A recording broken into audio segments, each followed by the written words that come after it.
Science is the great antidote to the poison of enthusiasm and superstition. Hi, I'm Juliette Sellgren, and this is my podcast, The Great Antidote, named for Adam Smith, brought to you by Liberty Fund.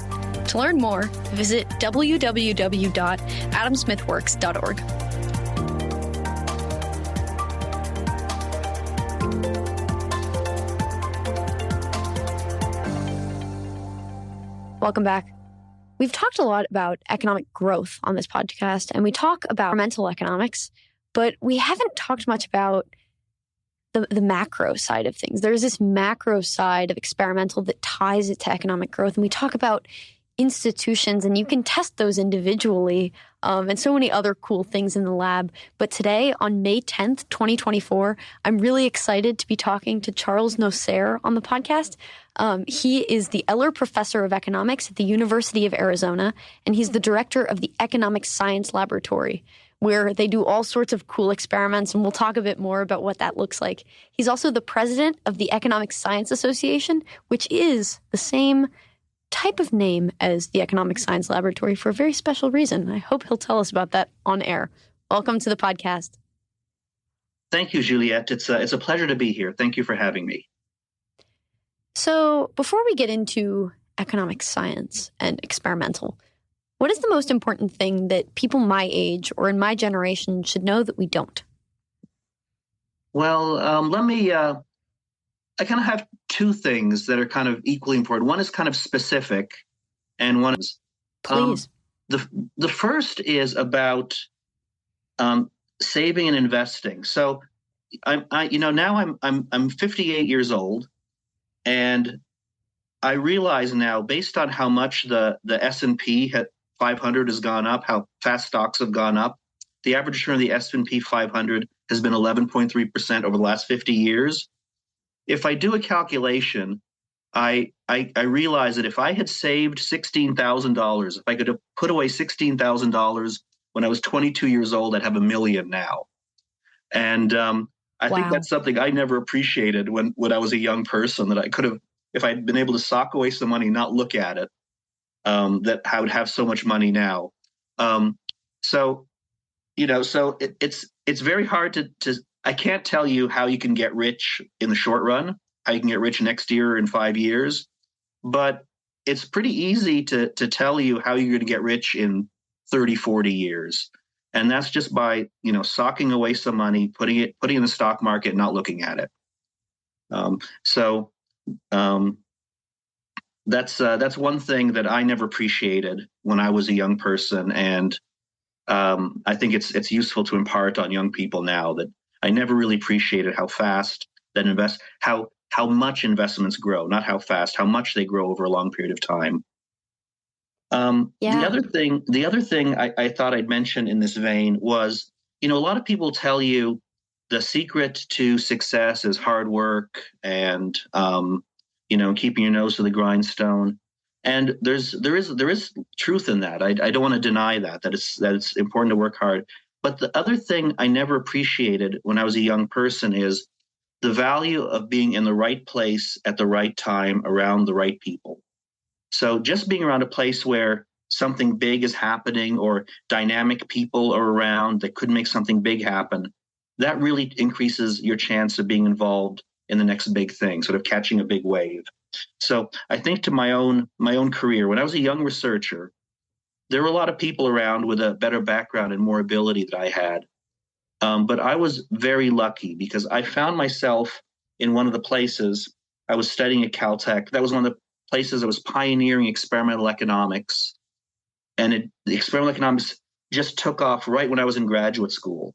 So I was lucky that I was able to sort of catch the wave and contribute to the field before a crowd of brilliant young people appeared on the scene. So I was just very lucky to be in the right place at the right time. So my advice to young people is try to be around interesting people in dynamic places. If you have job offers, don't necessarily take the one that offers you the best deal. Just try to be in the right place at the right time around the right people. Go places, be associated with places where neat, interesting things are happening. So those are the two things. If I could sort of tell young people, give them some advice, those are two things I would recommend. And those are great pieces of advice. I see a common thread throughout them, and I might be making this up out of thin air because wishful thinking, I like the fact that I can tie them together, and tie them to economics. Both of those are kind of dependent on institutions in a way, right? So being around dynamic people and having a place where dynamic people can congregate and innovate and have ideas together and actually act on them, that's an institution, right? To have a culture like that. And in order to keep having that and to have more places like that, we want to cultivate those institutions. And similarly with investment, we have to ensure that we have growth. And that's dependent on institutions, which is exactly part of what we're going to be talking about today. So maybe I made that up, but I think it sounds legit. So when I say you should invest for 30, 40 years in the future, you need to have a system of secure property rights that ensures that you'll be able to realize your earnings, take your money out in 30, 40 years. And you have to have some kind of stability. And as you say, you have to have the economic growth that can sustain asset price growth. If being around people who are going to do the capacity to do exciting things and to innovate depends on the institutions in place that allow people to benefit from their great ideas and make them workable. So you've really kind of hit the nail on the head with what's needed to realize your plans. I think it's important to lay out the place where you're actually doing all this cool work in economics, which is the Economic Science Laboratory. So can you tell us a bit about what it is, what sort of work you guys do, what sort of questions you answer, and how? Sure. The Economic Science Laboratory was originally founded by Vernon Smith, a Nobel laureate in economics, and one of the founders of the field. It was founded in 1985. So, what are experiments in economics? Well, in economic data, there you can take all economic data and classify it into two types. One type is observational. So this is going out in the world and recording what's happening. So when we get price data of some commodities, GDP data, interest rate data, it's things, we're recording what's happening in the world. That's observational data. The other type of data is experimental data. This is data that's generated in settings that are deliberately created by the researcher in order to answer a research question. That's what experimental data is. And that's what the Economic Science Laboratory was founded to promote and engage in. So typically what we do is what's called laboratory experiments, which means the setting is we bring volunteers into the lab and we put them in an economic situation, which is, say, a situation, a game, if you will, which has the same structure of an economic model or a setting. We set an economic setting of interest. We incentivize them, which means we pay them more the higher their profits are in the economic model that we're building. So, for example, if it's an experiment about firm behavior, we incentivize the people in the role of firms by giving them more money the higher the profits they make in their role as firms. You can think of it as, they accumulate a point score, and the point score is based on how well they're doing in the experiment and the economic model being considered, and that point score converts to dollars or whatever currency you're using at the end of the session. And so the big advantage of laboratory experiments is you have really control over the environment. So you understand fully the underlying structure of the economy in a way you don't out in the world.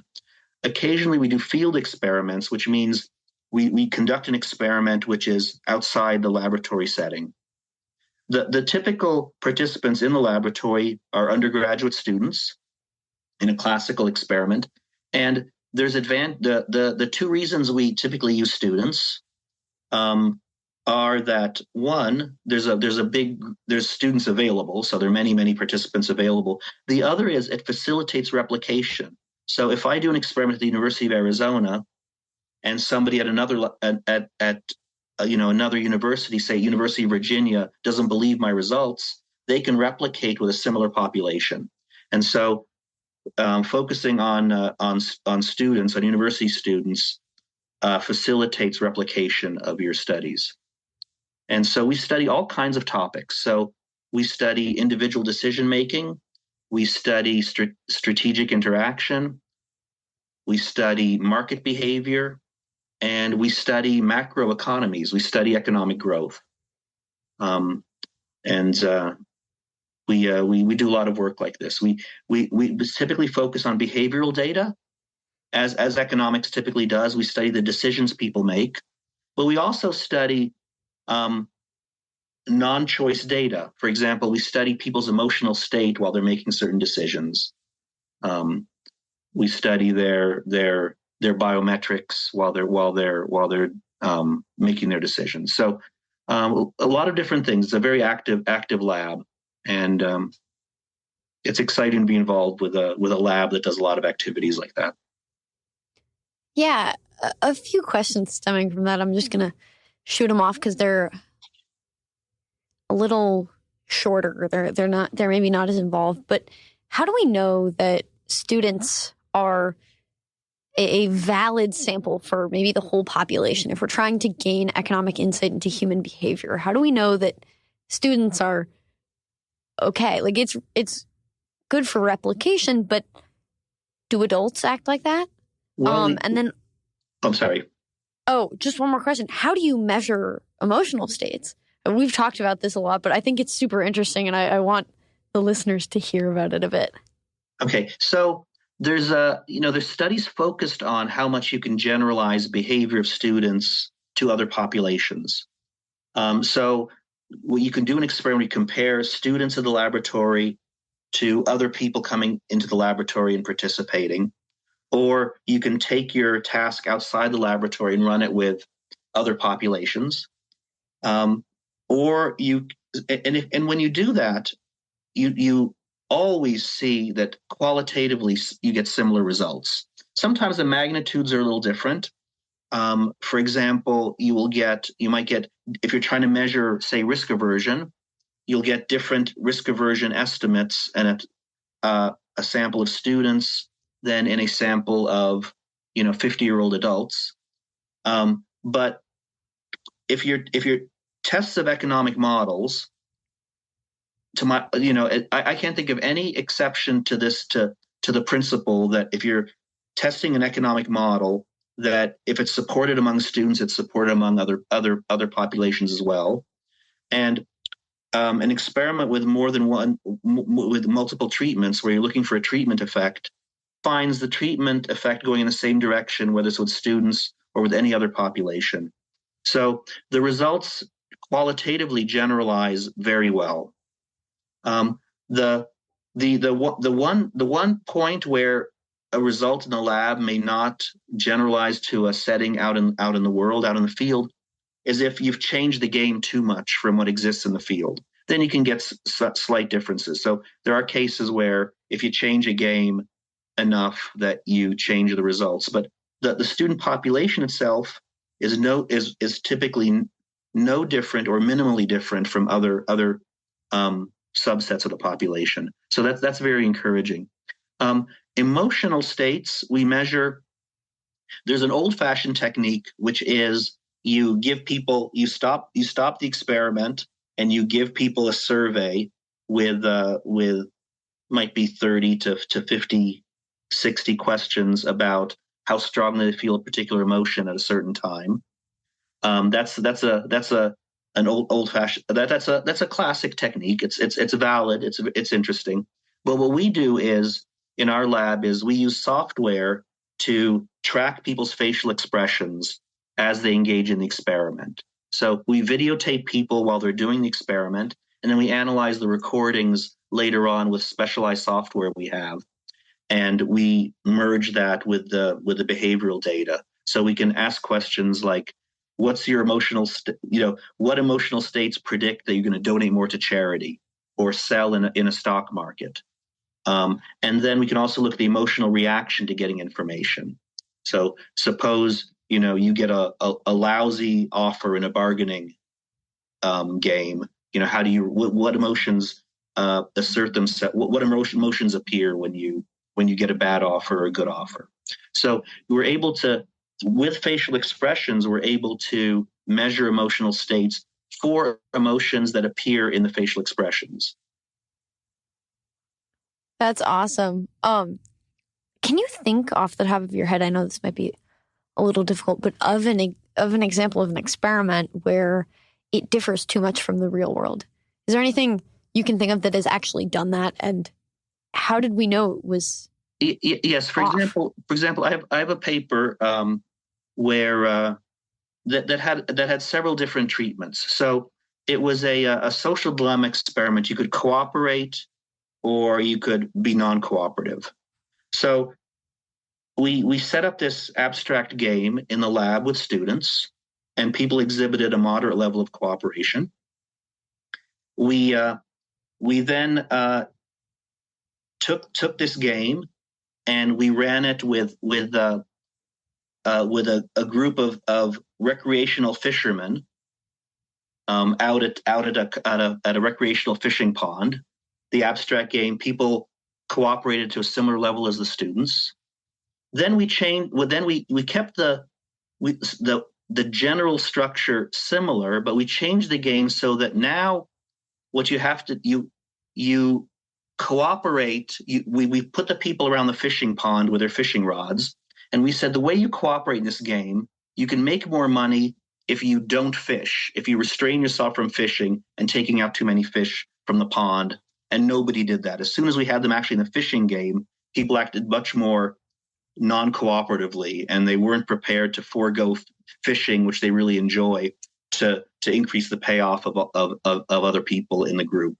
So it mattered whether they were playing an abstract game on paper, even though there was real money involved. They were much more cooperative than when cooperation actually involved not doing the thing they really liked, which was fishing. So that's an example of when you change if I change the population, if I went from the students to the fishermen with average age 55, and I had them play the same game, they play the same game the same way. But if I change the game, then they behave differently. Even though it's kind of based in its abstract structure, the game is similar, but they don't think of it as similar. Yeah, and it's not even necessarily the age difference. If you had a recreational fisherman student in the student population, they'd probably behave more like the actual fisherman. I think you're exactly right. So it really it's not an age effect. It's an effect of of the context, you might say. I think you're absolutely right. How did you come to inherit this lab? It's such a cool resource and way to answer questions. How did you come into that? Well, I was lucky. Again, I guess being in the right place at the right time. So the director position was vacant because the previous director had left. And at the same time, my family was itching to move somewhere, wanted a change of scenery. And so I let it be known that I was available if they were interested, and they happened to be interested, and that's how I was able to get the job. So again, I was in the right place at the right time. I was in the right state of mind, ready to move when they were looking for a director. Yeah, do you think that this theme, the almost accidental but like blissfully so, like a great serendipitous coincidence, have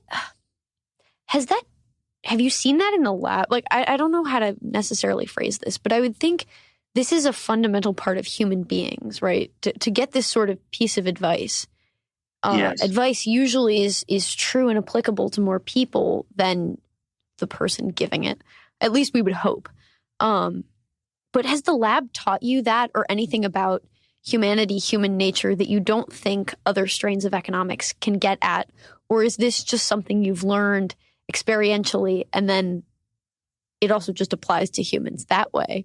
Yeah, well, I have to say it's the latter. So that's something I've learned through my lifetime of experience. Not directly because I've studied it in the lab, but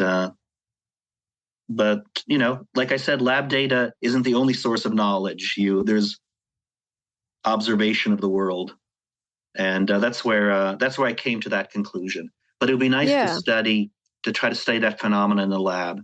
Now, it is the case that you can't use the lab for everything. So the lab is one methodology among many. And when I love to do laboratory research, but I don't mean that to slight other methodologies in economics. Economic theory is very important. Empirical work, non-experimental empirical work is also very important for understanding the economy. All these methods are complementary. And some things you learn by looking at the world around you rather than in the lab. Do you think that the fact that you're so drawn to the lab and that this is kind of where you seem to excel, does that have to do with just your research interests or maybe your nature as a person? What draws you to it? I really think it's so. Some people go into economics because they love the mathematical elegance of it. Some people go into economics because they really want to learn something about how people behave. They're really guided by, I want to know why people do this strange thing. And that always guided me. So that naturally led me to doing behavioral research in the lab. So it really depends on there are different types of people in this field. And I think it has to do with what aspect of economics they find compelling. Like I said, I think a lot of people go into theory, find the mathematical elegance of economics, which I do appreciate, but they find that really, really attractive and are drawn to that. A lot of people find, working with data, find econometrics, which is elegant in its own way, and you learn a lot about the economy by doing econometrics. Some people are really passionate and attracted to that idea of working with big data sets. So I think my personality and interests are conducive to experimental economics. When I was in college, I majored in psychology and economics. I was equally interested in both, and that sort of naturally led me to psychology has been at least in part an experimental science for a very long time. And so that kind of attracted me to experimental economics, the interest in psychology as well as economics. Yeah. So speaking of how different types of economics are complementary to one another, a funny complement might be experimental economics to macro. Not only is it kind of difficult, right? Because every time in the lab you simulate an entire economy, is it a very small economy relative to really any economy we observe out in the real world? But also every single time you run an experiment, even though there are maybe up to 20 people, maybe even more if you can handle that. Our lab at UVA can't handle really more than 20. Yes. You lose like 19 observations because all of those count as one, which yes. I guess is interesting because you can observe different things, but it doesn't necessarily seem like a super intuitive tool to use to study macro. So can you kind of walk us through what it looks like to run a macro experiment and how experimental can actually give us an insight that maybe looking at the real world can't? Okay, so let's the overriding question is the overriding topic of interest is why are some countries rich and some countries poor? Some countries have a high amount of social capital, some countries have a low amount of social capital. And in the world, it's it's tricky. So we want to know why is the United States different than Brazil? Okay, and there's so many factors that come into play. There's so many differences between the United States and Brazil, and so to try to start understanding how each individual institutional detail, cultural detail matters, you have to be able to isolate individual aspects that differ between the two countries. And the lab is a way to try to do that. So in the lab, what we can do is we can create countries, we can create small economies with production, consumption, government, and we can create these economies that differ from each other in only one aspect. Okay, so we can calculate, we can create economies that differ only in the system of government. So we have two economies identical in structure in the lab. Each might have 20 people, let's say. One of them is a dictatorship. One of them has, competitive political competition as two parties.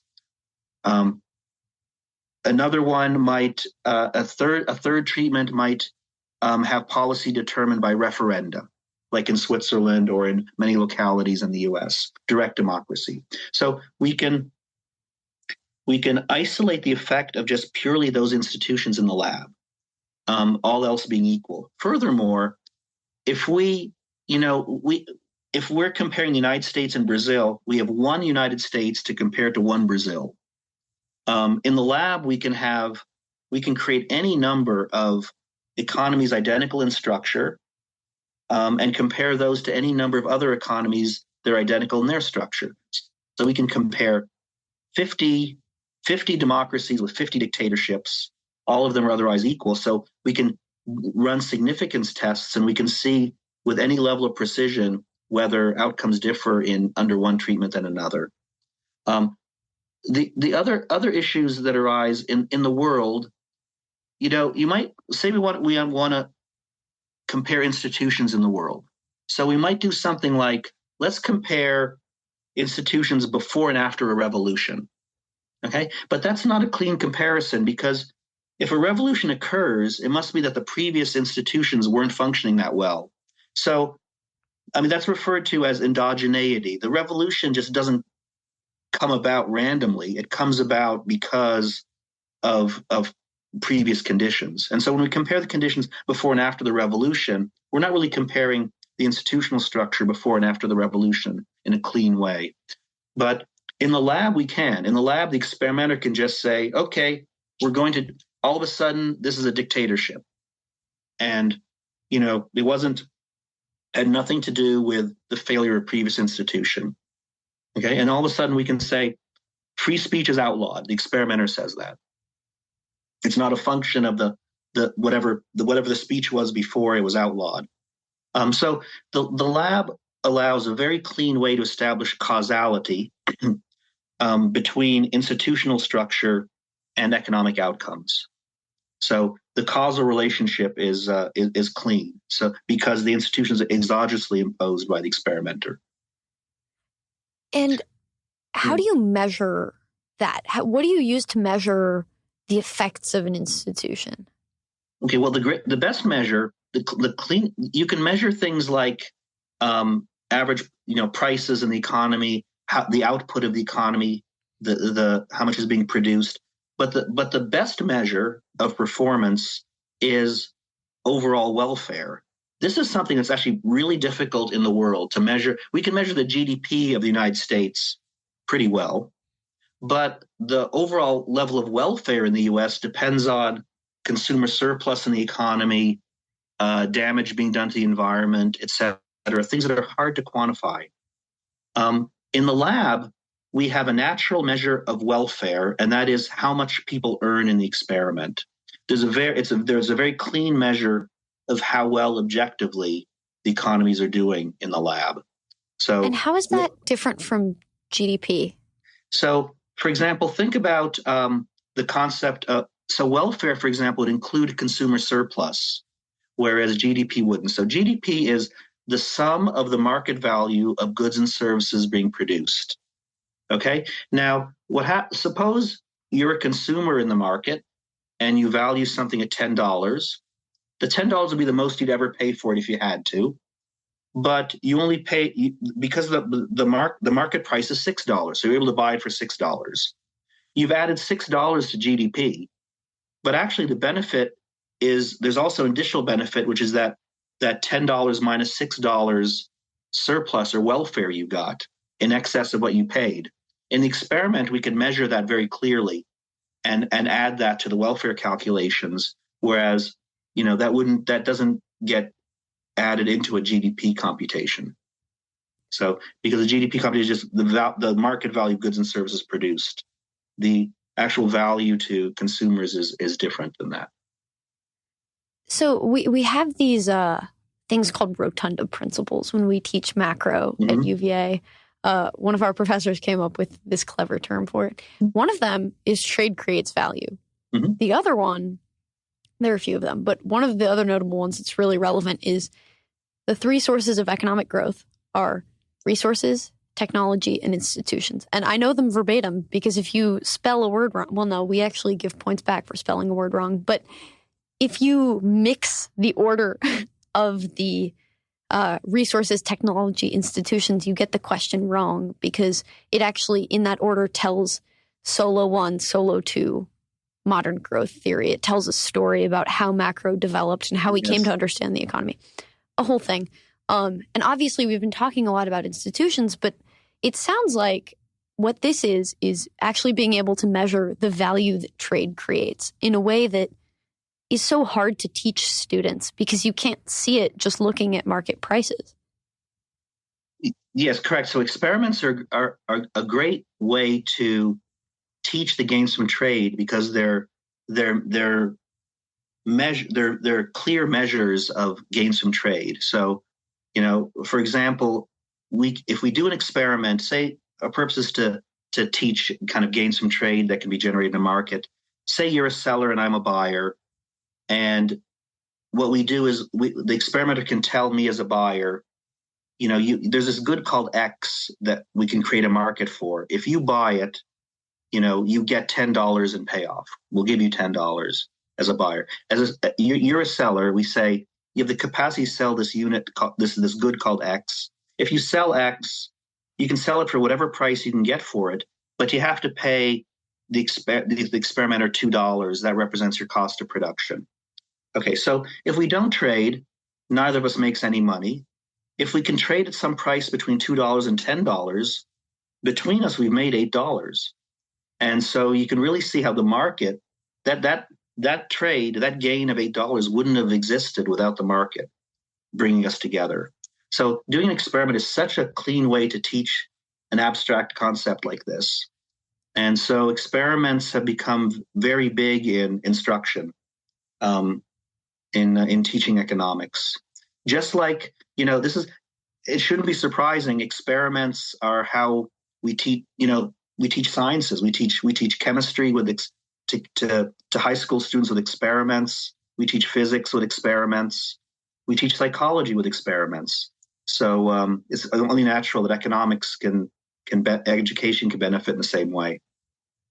Yeah, that's a really good comparison. Let's talk some results. So what does economic theory and just generally economic thought tell us about what institutions are good for growth and welfare and people?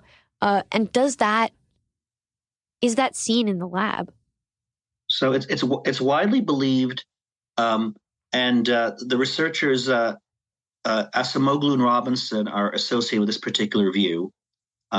That and they've come up with this terminology that I like to borrow from them, which is that inclusive institutions are conducive to growth and extractive institutions are harmful to growth.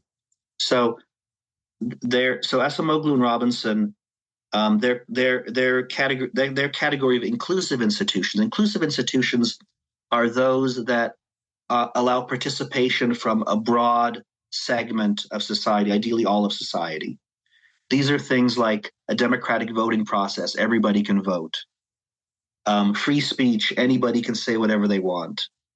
Freedom of assembly, anybody can get together with anybody else. Those are inclusive institutions. Extractive institutions are institutions that allow an elite to exploit everybody else. So, for example, dictatorship is like that. So if there's a dictatorship, then the dictator and people associated with the dictator can exploit everybody else. A prohibition from expressing their views. Those are extractive institutions. In the laboratory, so I've been involved with research to study the effect of different institutions on economic growth. So I can create an experimental environment in which a well-performing economy can grow, but a poorly performing economy won't. So there's scope to observe different levels of economic growth. And sure enough, it's typically the case that inclusive institutions do lead to higher growth in the lab, and extractive institutions lead to lower growth. One thing we've also discovered in the lab is that a functioning price system is really important. So a price system in the economy, the system of prices in the economy tell the economy what to produce, how much of it to produce, and how much to save and invest for the future. Without a price system to put prices on consumption goods and capital, it's really difficult to, even if you're well-intentioned, and say you're a dictator who's well-intentioned and want to maximize the discounted value of economic growth, which is the overall payoff, the overall payoffs over time to everybody. It's impossible for somebody to allocate the resources well. It's too difficult a problem unless you have prices to guide you, to reflect the scarcity of different goods in the economy. So one thing we've discovered with our experiments is a functioning price system is really crucial in allowing resources to be allocated in a way that's conducive to growth.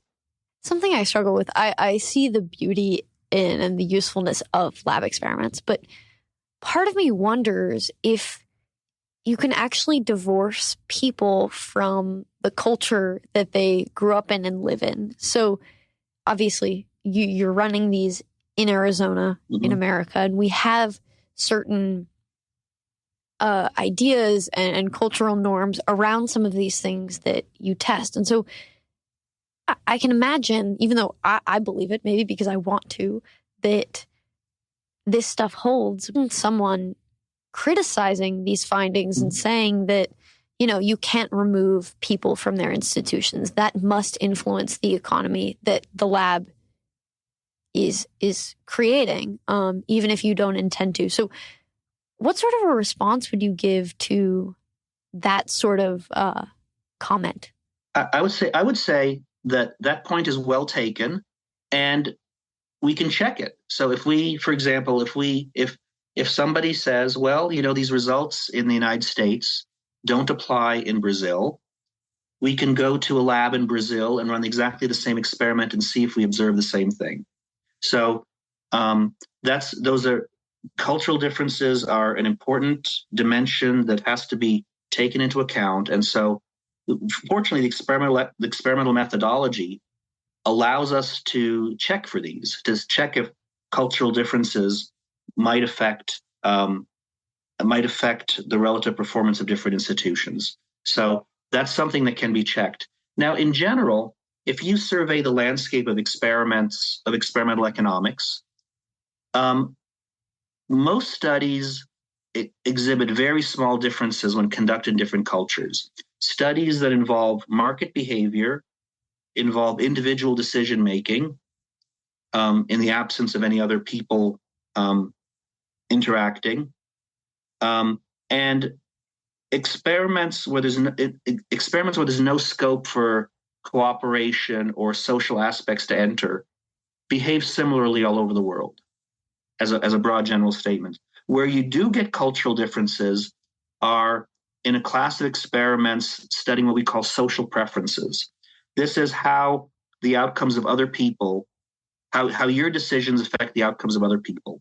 So things like social dilemmas where there's scope for cooperation, games where where altruism can make a big difference, games in which how much you trust other people make a big difference. Those do exhibit cultural differences, because there appear to be really different norms in different parts of the world.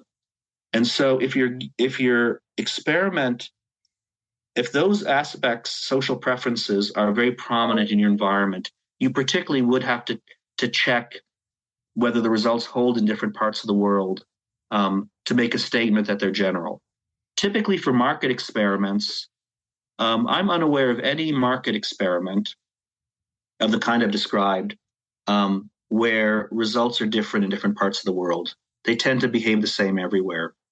But the issue the skeptic raises, that the same results might not occur in another country, that's fair to go to that country and check it. Yeah, which is awesome, because I think a lot of the time we embark on experiments. I say experiments, but I don't mean necessarily experimental economics. I mean academic research that is not easy to replicate. Either it's super expensive, or the methodology is complex, or you just can't package it. Whereas a lot of experiments are done online, or even on paper. It's kind of easy to just print the sheet out and hand it to someone, or just log into that web browser, which is super cool. It's funny. I want to say it's funny, but it floors me how beautiful it is that now we can ask and answer all these sorts of questions just because of technological innovation. I agree. So suppose we want to say, well, suppose we have an economy where there are people in the US and Brazil interacting at the same time. And how does that behave? Does that behave differently than an economy populated by Americans? Until recently, we could, in the US, could both log in together, but now we can. And so technology makes more and more things feasible all the time. Yeah. So along this idea of inclusive and inclusive, what is it? Inclusive and extractive? And extractive institutions. Yeah. Yes, that's what it is. I just want to say exclusive because it's the opposite of inclusive, but that's not necessarily right. I thought one thing that you mentioned when you came down and presented this work at UVA, one of the things that you were talking about was actually voting and electing representatives and kind of structures. Obviously, a dictatorship ends up, maybe not obviously, but I think it's kind of obvious, it ends up with lower overall welfare. It's very extractive. But can you talk about the different results depending on what type of electoral system and other institutions are at play together? Yes. On welfare? Sure. So as you mentioned, on average, we find that a dictatorship will do worse than an inclusive institution of political competition. You can be lucky with your dictator. So it's what happened in a dictatorship is crucially sensitive to who the dictator is. And you could be lucky, and your dictator could be benevolent, and your economy could do pretty well. But on average, it won't. On average, a dictatorship won't do as well as political competition. Now, one thing you could do is most of the time in economic models, we assume benevolent motives on the part of the people in power. But suppose we allow kind of be corrupt. A dictator will steal a lot of resources if they can, without fear of being caught, or any fear of any punishment. The political competition will also lead to a lot of stealing unless it's policed, and it's because under political competition, the horizon of the people in power is actually more short term than that of a dictator. So sometimes there'll be even more theft under political competition than under dictatorship. So it's very important to be able to have other institutions in place that police the people in power, that kind of that provide checks on them from appropriating too many resources to the uses that they favor. So it's a complex problem. On average, the research does show that political competition is better than a dictatorship on average. But it's very important to have other institutions in place to incentivize the whoever's in power to behave benevolently, if possible. So that's what we're working on now. So not all of us have access to an awesome experimental lab that can watch emotions and stuff, but we do have access to, obviously, these results and these ideas. And not all of us have access to maybe being like the president, a role model, or hopefully a role model, or like a congressman. Like, not all of us are meant to do that, right? Time and place, hard work, all that stuff. Preferences also. But what can we learn from this, even if we're not going into economics, as just people operating in a society? What should we expect to have a prosperous society where everyone is better off? And how can we enact that either politically or in our own lives? All of the above. Well, that's a difficult and general question. Yes. So from experiments in general, if you really read the results in detail, you can really learn a lot to help you in your daily life. So by learning, so the macro experiments we've been discussing are kind of on a big scale. So it teaches you kind of big lessons about the economy overall. Very hard for an individual to kind of affect the behavior of an overall economy. But there are other experiments that really kind of tell you a lot about things that are useful in your life. So experiments where people lose money show the hazards of certain types of situations you find yourself in. For example, there's experiments. Generally speaking, any experiment that puts you in competition with somebody else reports the result that people compete too hard. They just compete too hard. So they'll typically dissipate all the benefits available in a prize you can compete to win. In an auction, people tend to bid too high. In a contest, people compete too hard, exert too much effort. And so a lesson to be learned is that if you're in a competitive situation, your instinct is to compete more than is optimal. And maybe you should kind of be aware of that and kind of restrain yourself.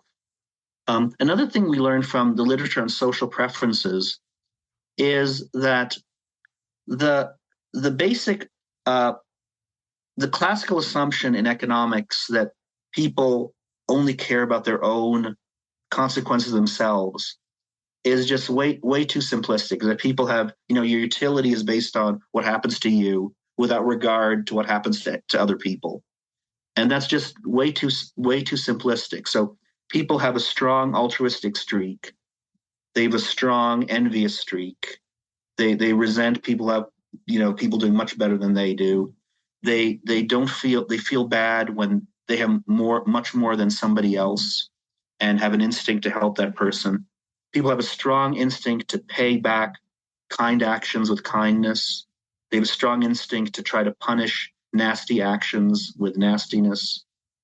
People have two sides when it comes to being cooperative. People have a cooperative side and a selfish side. So if there's a situation in which people can cooperate, they don't find themselves being completely cooperative or completely selfish. They're kind of somewhere in the middle. And so once you learn about getting those insights about how the human beings you run into in your life are likely to behave, I think helps you a lot. So there are lots of lessons to be drawn from experimental economics. So it really guides me in how I live my life quite a bit. It is one of the kind of sources of intuition I have about how the people I interact with are likely to behave or what I should do in a given situation. Yeah, that's awesome.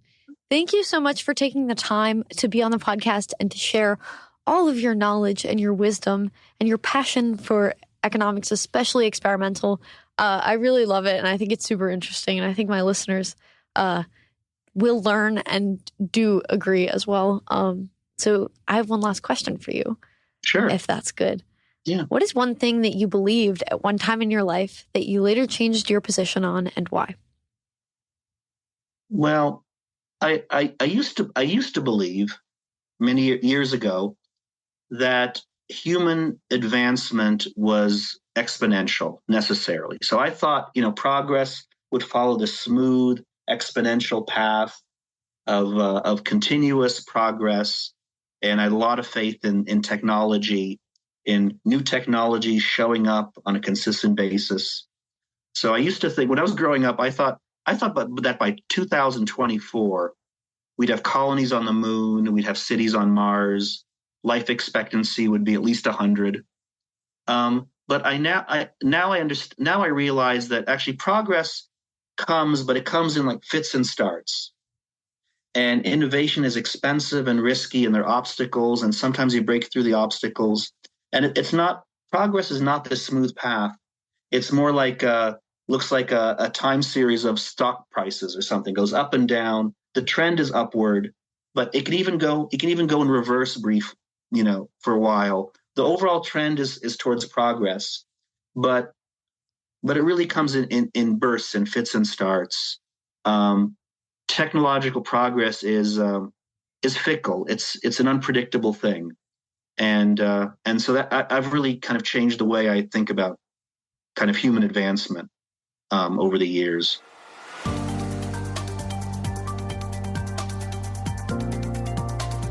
Once again, I'd like to thank my guests for their time and insight. I'd also like to thank you for listening to the Great Antidote podcast. It means a lot. The Great Antidote is sound engineered by Rich Goyette. If you have any questions, any guests, or topic recommendations, please feel free to reach out to me at greatantidote@libertyfund.org. Thank you.